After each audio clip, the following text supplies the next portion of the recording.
តោះទាំងអស់គ្នាសម្រាប់យកស្មាលើស្អាតណាចាអញ្ចឹងទាំងអស់គ្នាកើប្រើបាបែលចេះក៏បានទាំងអស់គ្នា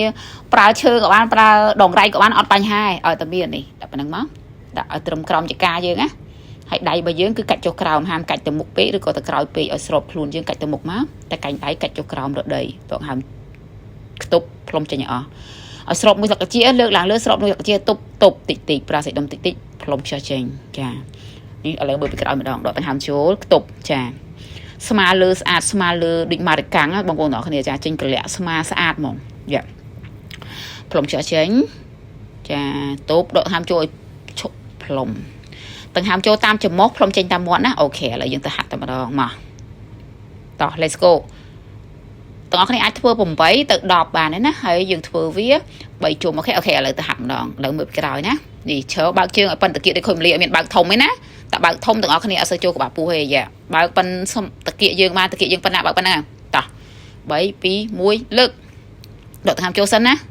លើកឡើងផ្លុំចាស់ចេញកុំកត្រាក់ណាចាដកផ្លុំចាស់ចេញឲ្យអស់ដកដង្ហើមចូលតិចតិចទប់កាច់កែងដៃចុះទៅមកចុះទៅក្រោមតិចតិចចាទប់ឲ្យជាប់សិន1 2ដកខ្យល់ចូលហើយចាំយើងផ្លុំចេញវិញចាល្អមែនតើគិតទៅទៀតដកដង្ហើមចូល1 2ឈប់សិនអាប់ផ្លុំអស់និយាយទៅដកដង្ហើមចូលតាមច្រមុះផ្លុំចេញតាមមាត់ណាទាំងអស់គ្នាចាអញ្ចឹងសាកធ្វើវាតើ8ហើយធ្វើវា3ជុំមក8ទៅ10ណាធ្វើ3ជុំទាំងអស់គ្នាទទួលបានស្មាស្អាតស្មាបើកដូចស្មាម៉ារិកាំងអញ្ចឹងយ៉ាតោះផ្លុំ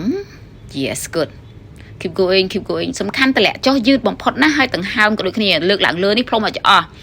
ហើយតម្លាក់ចុះគឺយើងដកដង្ហើមចូលសាកថ្មីធ្វើមួយដកដង្ហើមមួយហាមធ្វើដល់8ហើយបានដកដង្ហើមម្ដងអាហ្នឹងអត់បានស្មាស្អាតទេទាំងអស់គ្នានឹងខ្យល់ចាប់សន្លប់វិលមុខធីងធងហើយចា